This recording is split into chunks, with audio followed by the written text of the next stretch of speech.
मलिक मोहम्मद जायसी कृत पद्मावत का नागमती खंड का ये तीसरा अंश है, जिसमें माघ महीना के बारे में बताया है कवि ने, जिसका आपको अर्थ स्पष्ट करेंगे।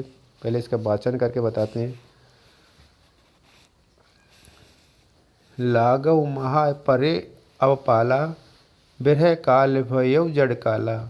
पहल पहल तन रुई जो जापे, हई हदिक हिय कापे।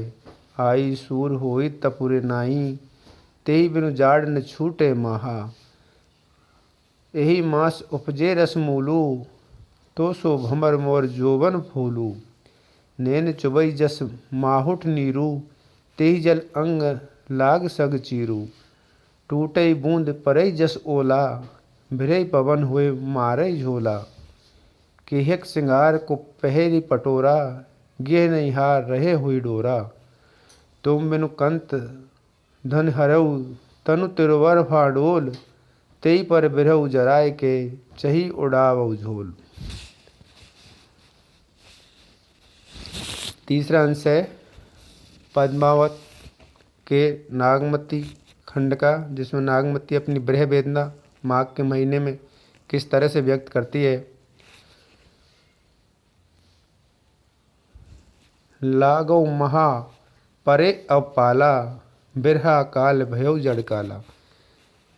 माघ महीना लगते ही पाला पड़ने लगता है। आपको पता है कि माघ के महीने में अधिक सर्दी पड़ती है और माघ के महीने में पाला पड़ने लगता है और सुबह सुबह ओस पड़ने लगती है। एफ ठंड और ज़्यादा बढ़ जाती है। पति से अलग होने के बाद नागमती को यह कड़ाकेदार सर्द मौत के समान लग रही है। इस भयंकर सर्दी के कारण नागमती का तन रुई की तरह कांप रहा है। कैसे कांप रहा है? उसका तन रुई की तरह कांप रहा है और उसका हृदय भी पति के अलग होकर इस ठंड से कांप रहा है। उसका हृदय जो अपने पति से अलग होकर इस ठंड से कांप रहा है। आई सुर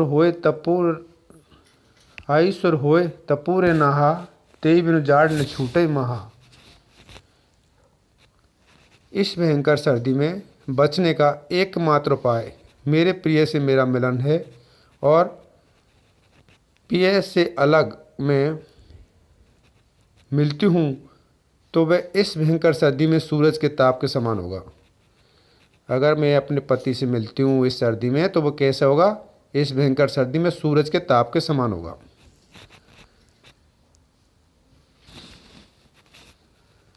यही मास उपजे रसमूला, तो सो भंवर मोर जोवन फूलू। इस माघ के महीने में फूलों में क्या जाता है? रस आ जाता है और इसी प्रकार मेरा हृदय भी भावनाओं से भर गया है और वह अपने पति को भंवर बनकर आने को कहती है। क्या कहती है? भंवर बनकर आने को कहती है। भौरा होता है जो फूलों पर घूमता है, जानते हो आप इसे? तो वो कहती है अपने पति को भंवर बनकर आने को कहती है और उसका हृदय उसके बाद फूल की तरह खिल जाएगा। अगर वो आएंगे तो उसका हृदय फूल की तरह खिल जाएगा। भंवर मोर जोबन फूलू। ठीक है, आगे बताती है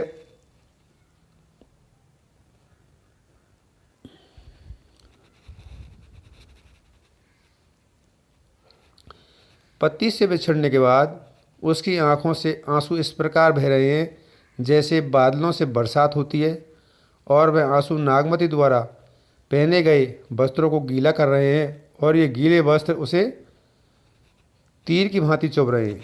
उसके आंसुओं से उसके वस्त्र कैसे हो रहे हैं? गीले। और वो गीले वस्त्र उससे कैसे चुभ रहे हैं? तीर की तरह। सर माने कहते हैं तीर, तीर की तरह चुभ रहे हैं। आगे की पंक्तियों में है, आँखों से गिरने वाली बूंद ओले की तरह गिर रही है। नागमती की आँखों से आंसू गिर रहे हैं। उनकी बूंद कैसे गिर रही हैं? ओलों की तरह गिर रही हैं और इस भीषण सर्दी में उनकी आँखों में आंसू गिर रहे हैं। उनकी बूंदें वो ओले के समान लग रही हैं और जब हवा चलती है तो वह बिरह की अग्नि और बढ़ जाती है। जब हवा चलती है तो उस बिरह की अग्नि और बढ़ जाती है टूटे बूंद परे जसोला।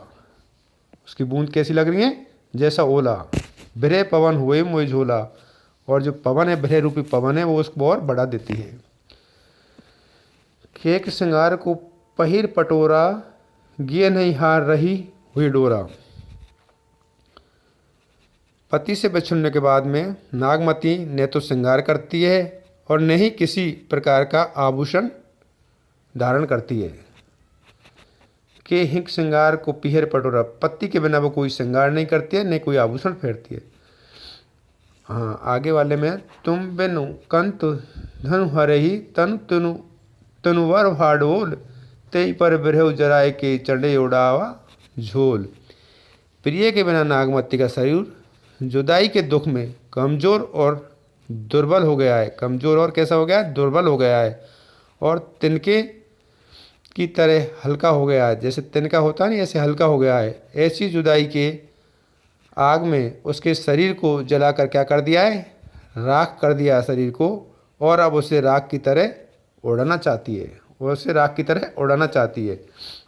अच्छा उदाहरण पेश किया है नागमती ने अपने विरह वेदना का। इसका आप अर्थ स्पष्ट कर चुके होंगे। अभी आगेन फूस भाव।